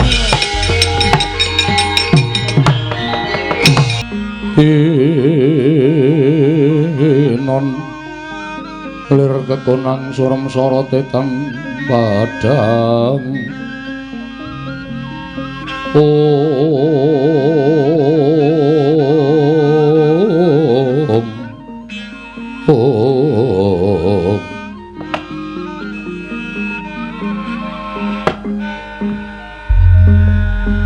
Koko Prabu sawetawis rawuh paduka Kanjeng Koko Prabing Ndarawati ingkang rayi ngaturaken masegan panakrami kunjuk Sandhapada paduka Kanjeng Koko Prabu. Inggih, Yayi. Kula tampi karya bombong raos sing manahipun ing Raka ing Ndarawati. Namung kosok wangsulipun kepareng kula ngaturaken pudyastawanipun ingkang Raka kunjuk Koko Prabu kula tampi nggo jimat paripik dayana ing kasantosan. Kresna kakangku aku ngaturake bekti. Iya Dimas. Oraku Dara ndak tampa. Ora liwat pangestunipun Kakang Tampanana. Ndak gegem dadekake jimat. Koko Prabu sembah bekti kula. Koko Prabu sembah bekti kula. Iya. Kembar ndak tampa. Ora liwat pangestuku Tampanana kembar. Kula pundi nggo jimat niki? Kula pundi nggo jimat palipun dayana ing kasantosan. Koko Prabu sawetawis anggen kula ngrawuhaken paduka Kanjeng Koko Prabu riklenggan sakmangke mboten sanes namung nedya kula kanthi ngrembak babagan negari Ngamarta jumbuh kelawan kewajibanipun nata ing Ngamarta anggenipun tansah kedah angasta kendho kencenging pernatan amis baji ning kawontenan. Yayi kula nderek rumajeng namung semantena mugi andadosna ing kawuningan menapa boten langkung prayogi menawi anengga dhateng jangkeping para Pandhawa. Liripun kados pundi paduka paring dawuh ing mekaten? Inggih. Amargi menawi boten jangkep samangke badhe tumpangsa anggenipun badhe mananata negari ing Ngamarta. Wilingi saking menika sawetawis katengga langkung rumiyin samanipun kadang kula pun Arjuna supados sakmangke menawi ngembak babagan kendho kencenging negari kadang kula ing Madukara ugi sampun mangertosi menawi dados sabda paduka Yai Prabu ing Ngamarta, Yai Prabu Darmakusuma. Sarating pandam sumula madangi jroning masarean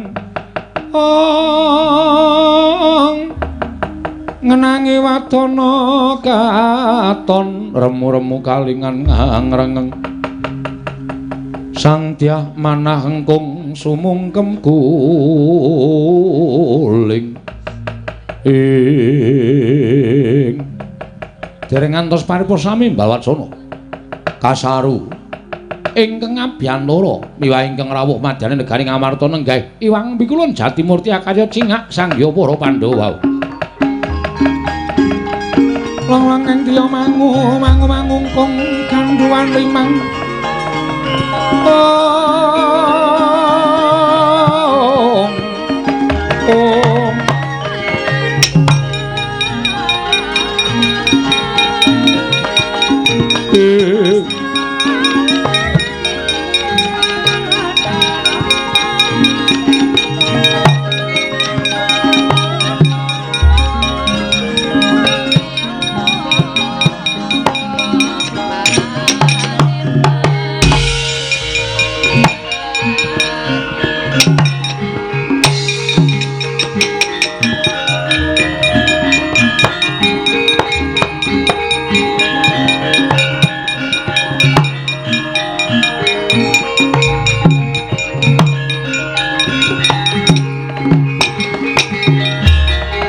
Kuncing langit kelap-kelap katon lir kincanging risang mawe gandrung sabaran katulu wukir moyak mayik saking tias baliwur pukulun ngaturaken sembah pangabekti kula kunjuk pukulun iya Puntadewa Luntama karya bombong tias ulun pukulun ngaturaken sembah pangabekti kula kunjuk iya Kresna Luntama akarya bombong tias ulun ulun Bathara Guru aku ngaturke sembah ya Werkudara Luntama wonten menapa pukulun dene sumengko rawuh paduka iwang pada pukulun manik manya wonten negari Ngamarta kepareng ambabarana dhateng ingkang wayahipun Puntadewa wonten menapa dene paduka pareng rawuh wonten ing negari Ngamarta pukulun Puntadewa apa dene sira Kresna sumurupa nggih nganti ulun keplayu saka ing kayiwangan sayekti dina samengko kayiwangan ana untran-untran lho wonten untran-untran iya pancen mengkono menapa wonten titah ingkang minggah dhateng kayiwangan tumuli damel geger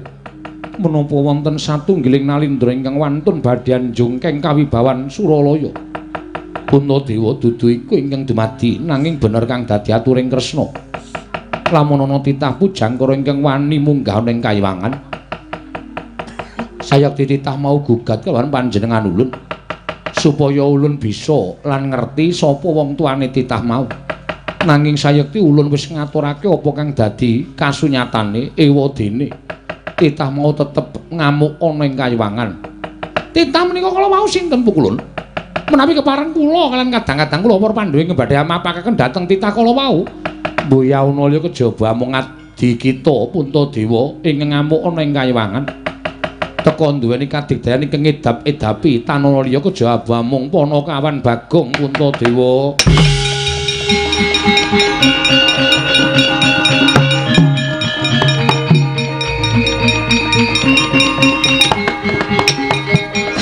jagat Dewa Bathara jagat pangestu para wae lah Werkudara Bagong sing gawe geger kayiwangan. Wah, ora pati dugamana. Kaya ora diwulang karo sing gerak. Ing atase derajate Bagong wani ngobrah-abrik kayangan. Kresna Lilanana aku tak goleki karo Bagong. Dina samengko ngoyak kelawan panjenengan ulun Werkudara. Wah, caedan.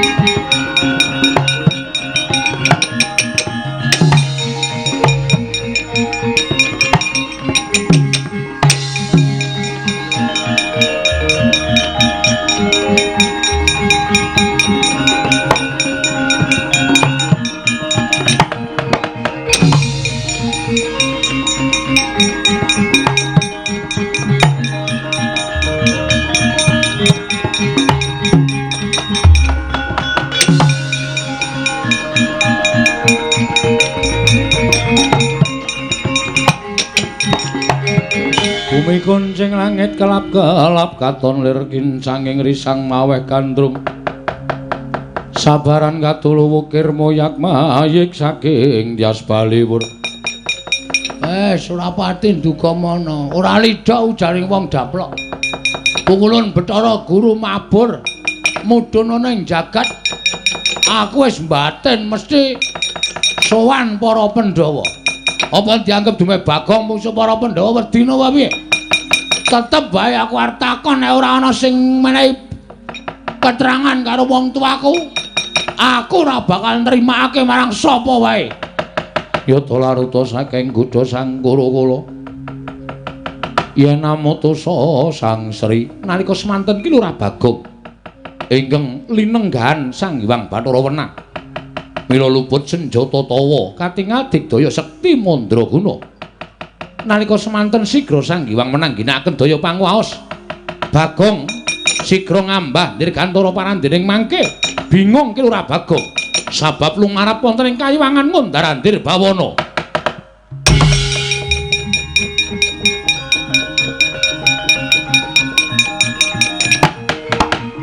Lho.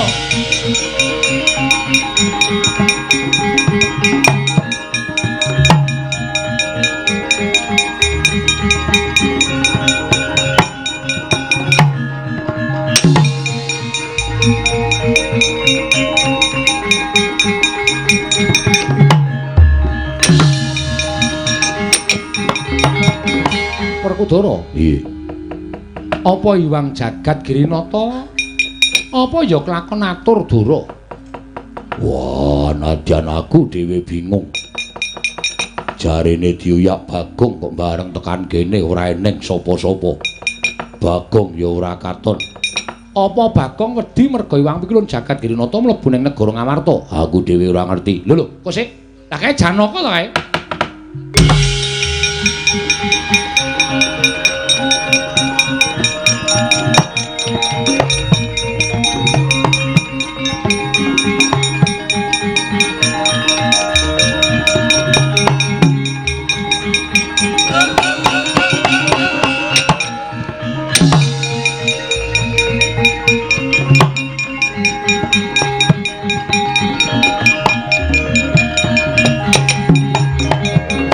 Arjuna wonten maring adhawu. Kakang Semar, nggih. Nala Gareng, nggih. Iki Petruk to? Nggih. Lho Kak, kurang siji iki nendi? Niku mau keri ngemper-ngemper ning ngono apa? Jauh sawo ora? Ora. Gogrokan iki. Lah iki. Wes sinuwun Darawati. Bekti kula kanca nggih, Den? Iya tak tampa. Bagong. Nggih, bekti kula nggih, Ndara. Ya tak tampa. Arjuna kula wonten maring adhawu. Ngene. Kowe tak kandhani ya. Nggih. Hyang Pikulun Jagat Girinata iki mau rawuh ning Ngamarta. Rawuh wonten Ngamarta. Iya. Wigatosipun Pradul kan para Pandhawa yen to kayiwangan geger diurak-arik karo titah sewantah. sinten ingkang wantun ngorak-arik kayiwangan. Iki malah aku bingung. Lah apa kowe kok ora ngerti iki piye to? Kula mboten ngertos saestu. Kula mboten mangertos sinten Koko Prabu sampun anjihaken kalawan kula. Lho lah iya, ning kowe ora ngerti tenan? Mboten. Kakang Semar ya ora ngerti. Mboten. Nala Gareng ya ora ngerti. Mboten. Petruk ya ora ngerti. Mboten. Bagong ngerti ora? Masalah napa to? Kowe ngerti ora lelakone Hyang Pikulun Jagat Girinata? Lho, Hyang Pikulun Jagat Girinata ki napa? Wah, ora sabodele iki. Kowe ngaku apa ora? Ngaku tak gecek sirahmu, ora ngaku tak pateni. Kusik Werkudara sabar, sabar kusik to. Napa, Petruk? Ya mbuh aku ora ngerti kok ya. Enten apa to, Ndara? Aku ora ngerti, Petruk. Hyang Pikulun Jagat Girinata rawuh ning negara Ngamarta. Terus ngendikane Hyang Pikulun Jagat Girinata kayangan diurak-arik dening menungsa lumrah. Kok Koko Prabu Lendangu kalawan aku sajak Cubriya kalawan aku. Ora karo kowe Janaka. Ning kowe apa ora ngerti tenan? Mboten saestu. Semar ya ora ngerti. Kula niku ora tau goroh wong tuwa. Bagareng ya ora ngerti. Wah, mbok ya sumpah ye. Ora percaya ora. Petruk ya ora ngerti. Mbok mangungkuli kitab suci dhuwur kula sumpah wani.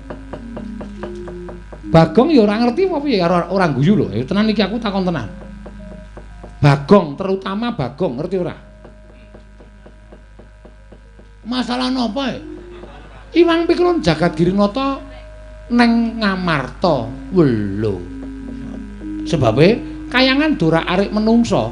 Lho, kurang ajar temen kowe. Sapa menungsane kuwi? Lho, kowe iki piye to? Lho, lha piye? Lho kowe iki ngerti ora? Wah, lha piye to iki iso tak tanya kresnane iki. Sik aja nesu ditutur kresnane ora. Mbebingung ati kowe. Wah, mencla-mencle. Ngendikane iki wong Pikulun Bathara Guru sing ora arik kayangan kowe, jarene kowe gugat takon sapa jenenge bapakmu. Wah, fitnah iki, Tru. Fitnah, Tru. Ge, se. Mangriyen Den, mangriyen ampun kesusu. Bagong niku kali kula pirang-pirang dina iki ora tau pisah. Ning omah ya kali kula, niki wau Swandara kali kula, gara-gara ya kali kula. Ora tau pisah kali kula. Engko gak Iwang Pikulun Bathara Guru sing mencla-mencle. Petruk aja kurang ajar, kae dewa kae iso wae mencla-mencle. Gurune teng pundi wae oklek-okleke modar. Ayo Semar nesu lho niki. Nek nganti sampeyan ngarani Bagong, Semar nesu tenan ya Pak ya. Bagong anak kula niku ora tau werna-werna.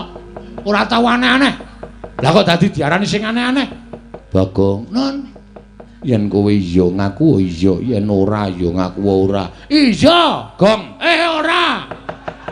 Wah, cangkemmu ora kena dienggo omongan. Ora, Den. Tenan apa ora? Ora, sumpah mbok wani suntet. Rezekiku sak teluse wis to, modar sek nang kene. Wani sumpah kula mboten. Kok sik Bagong digawa ning negara dhisik Arjuna. Nggih. Mengko yen pancen kebukten luput tetep kudu dipatrapi pidana. Yo, aku mathuk. Nah yen kowe ora salah, kowe mesti bakal keluar saka dedusan sing mbok sandang Bagong. Oke, ora wedi aku wong ora salah kok. Tenan ning anggring aku ora ngopo-ngopo ditenono. Kak kisruh sisan. Wah, caidan. Bagong nek kowe ora salah ora wedi, rasa wedi ora, Mir. Nek ora salah rasa wedi, Gong. Musuh apa-apa nek ora salah, nek diwarai rasa wedi. Ora wedi. Ayo, oke aku dirangkat sik ora masalah. Nek nganti aku engko ora salah, kowe kuwi do getun ngangkat aku tak kandhani.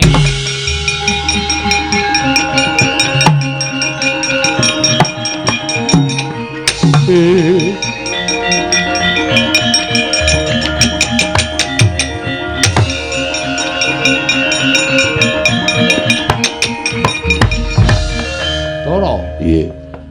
Lah kok dadi aku malah bingung. Mongko Bagong tetek banget nggone rumangsa ora salah. Iki piye? Wis dinteni. Pundhating lelakon. Gusti Maha Adil mesti menehi pepadhang tumraping Pandhawa.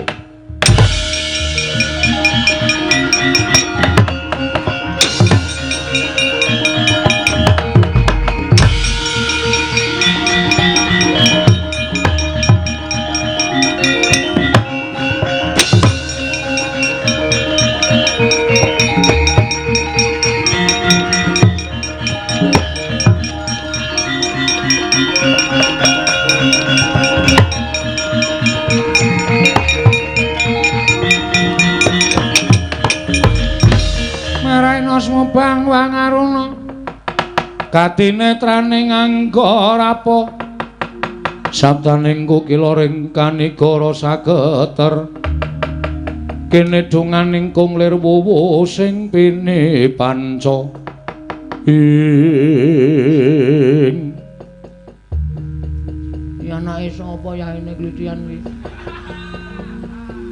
aja ngawu gawar ngawur Bagong. Kita kuwi mergane bisa digdaya ulun ing kengemong raga kita. Kita dipatrapi sarta ditibani pusaka saka Bathara Guru ora apa-apa ki merga saka ulun. Nek saiki kita ditibani pusaka mesti mati. Wah. Panjenengan sinten Bu Ulun? Ulun Sang Asih Prana. Asih? Iya.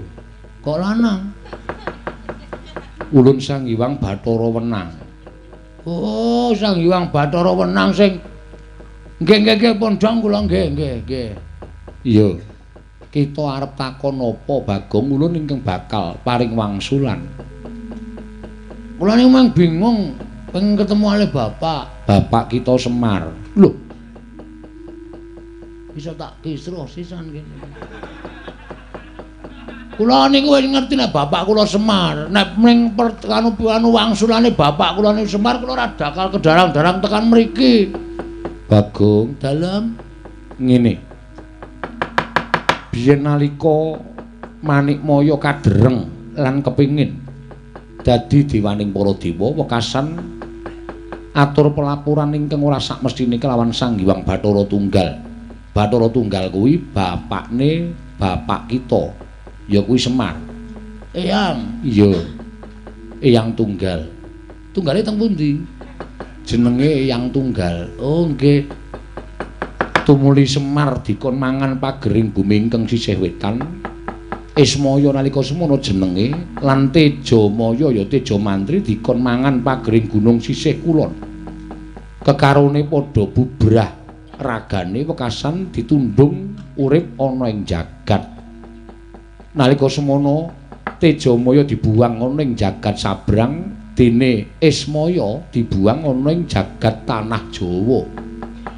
Nalika semono durung ana bangsaning menungsa sing urip ana ing jagat kuwi bangsaning jin. Oh nggih. Lah nalika semono ulun dhewe ingkang darbe penemu nalika si Manikmaya nglarapake kelawan kadange sepuh ya kuwi si Ismaya sowan ana ing Ngundarantir Bawana nyuwun supaya diparingi ruwang. Nggih. Terus nalika semono ulun paringi ruwang ya kuwi wujude ayang-ayangane Semar ingkang ndak puja dadi wong kang ndugal kewarisan. Tumuli diparingi jeneng Bagong. Mula sak temene kita kuwi anak Semar sing tuwa dhewe Bagong. oh ngoten. Iya. Wah. Anggere mulai ngetraki Petruk. Adikku ora masalah. Ning tetep kita ingkang tinemu ragil dadi perkarane kaya mengkono kuwi. Kena ngapa kita ora percaya marang Bathara Guru? Merga Bathara Guru mboten ingkang muja kula. Sing muja kula saking ayang-ayang wujud manungsa niku pukulun Sang Hyang Wenang. Iya, pancen ulun. Nah, nek panjenengan sing paring dawuh kula wis percaya. Ning sa kula pripun niki napa ya bali dadi ayang-ayang melih? Sesuk ana candhake lelakon dhewe Bagong. Oh, ngoten. Iya, ulun durung bisa mbabar ndak ndisiki panguwasaning Gusti. Oh, nggih. Wis kita lega. Pun. Malah gene meng kaya ngono nggekno ket sore kok gayange ra jamak-jamak. Dina meng ala wis jan wis. Wis. Iya, pancen kudu kaya mengkono Bagong. Nah nggih. Kita bali ning jagat merga bojo kita ingkang kita dawuhi wujud Bagong dina samengko dirangket dening Pandhawa sabab dikira kita ingkang ngosakasik kayiwangan. Walah, yem. Lek mbelani karo aku jan lahir batin tenan, yem. Nggih kula tak wangsul. Iya, kita mudhuna ning jagat. Oh, nggih. Ane le medhon pripun wong kula ora iso mabur. Kita iso mabur merga saka ulun. Lah nggih, lah terus saniki kula ora iso mabur lek arep medhon pripun dadali? Ulun kita sipat angin supaya aja nganti pati-pati tiba negara Ngamarta Bagong. Sendika.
Gendang gancing langit kelap-lapaton lerkin sanging risang mawe gandrung tabah ya Gong siap wong ra salah santai wae terus ayo pukulun menika ingkang abdi pun Bagong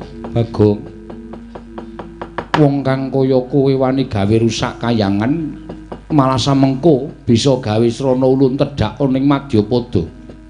Kita nandhang luput Bagong. Nuwun sewu, kula niku mboten tumindak napa-napa Bu kula.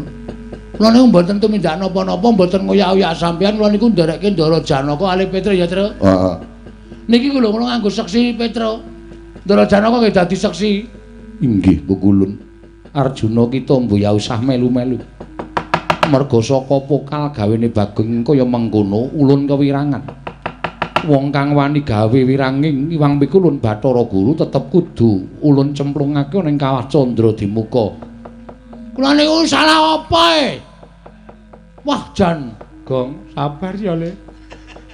Arep ora salah ning nek kowe ngadep Iwang Pikulun Bathara Guru ki nyawamu aja karo ning mbon-mbon. Santai, tenang wae to kowe iki. Aku mesti mati wis to santai wae. Wong kok teteke kaya ngono ya Werkudara. Wah, caidan. Ngadep Bathara Guru sak penake dhewe. Asli kula niku mboten tumindak napa-napa. Bagong. Nun. Mbok ya aja ngono nek tumindak akonana. Walah, jan wis. Iki wis termakan hasutan Bathara Guru kabeh. Kabeh do nyalake aku. Piye wis nek kaya ngoten iki kula tak takon. Pripun? Kita tetep bakal ulun cemplungake ning Kawah Candra Dimuka Bagong. Petro, Nun. Sapa kae? Mboten ngerti ahine kok mara tamu niku. Assalamualaikum. Gong tak andel lho. Kowe ngapae? Ha kok suaramu? Aku kira nyuara apa-apa lho, wajan wis. Wong salah kok kesalah terus to iki.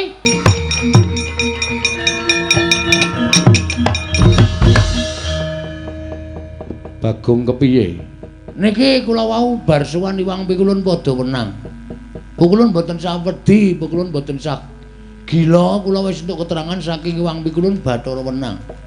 Wis ketemu lan wong atuwa kita. Ulun ki mboyagara. Lamun ketemu kali wong atuwa kula.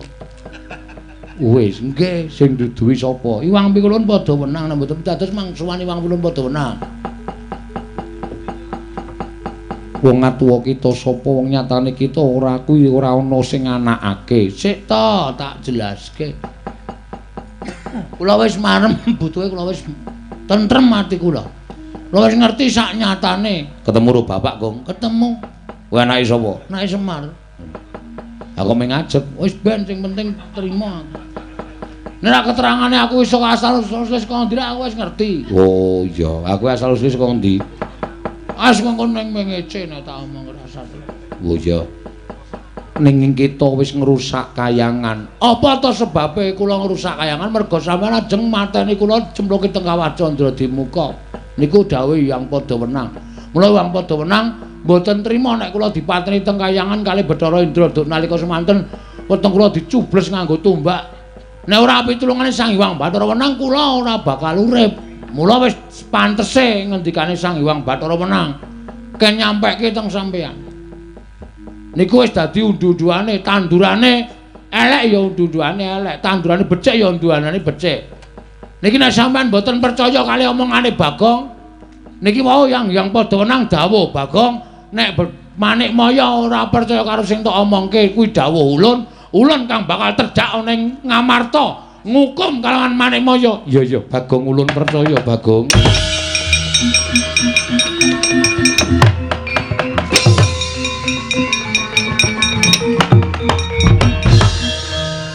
Apa tenan Bagong? Sing endi? Sang Hyang Padha Wenang arep tedhak dhewe ning Ngamarta nek Iwang Pikulun Bathara Guru ora ngakoni. Ora. Iku ya pinter ngono lho. Amen gek rampung e. Nek ora ngono kok dadak perang meneh. Ndak-ndake jam. Iya, Bagong. Ning kowe mau ya ning kayangan tenan. Heeh, ya nunggih. Lho. Kok sik. Sing lungguh dampar kok kowe iki ngopo? Ora ana sing lungguh ya. Ana tempat kosong ya tak pake. Kuwi iki dampare Yayi Prabu Darma Kusuma Bagong wong edan sak penake dhewe dampare ratu. Wah, mulai iso gelut iki wis. Ratu ra iso gelut dadi iso gelut. Iya, Bagong nggih. Semar nanti, Tru. Ah, kaya mana? Piye, Tole? Aku wis ngerti, Pak, sejatine. Asline tuwa dhewe anakmu ya aku to, Pak. Jane iya. Ning mergo kabeh mau kudu nganggo Petruk Gareng tak dadekke sing tuwa kowe sing enom. Ya ora apa-apa. Berarti aku nek sia-sia Petruk ora kualat. Mula kowe unek-unekke Petruk, unekke Gareng, ngapak-ngapake Petruk ku tangeh kualat wong jane umure tuwa kowe. Oh iya. Oke. Tunggu besok malam.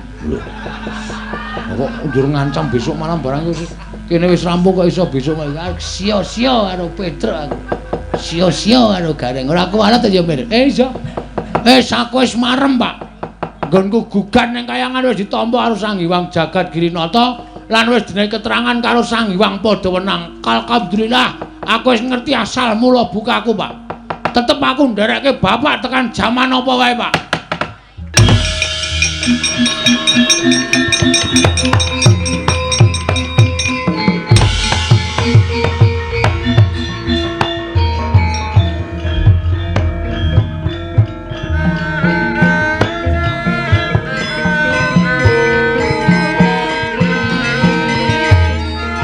Assalamualaikum warahmatullahi wabarakatuh.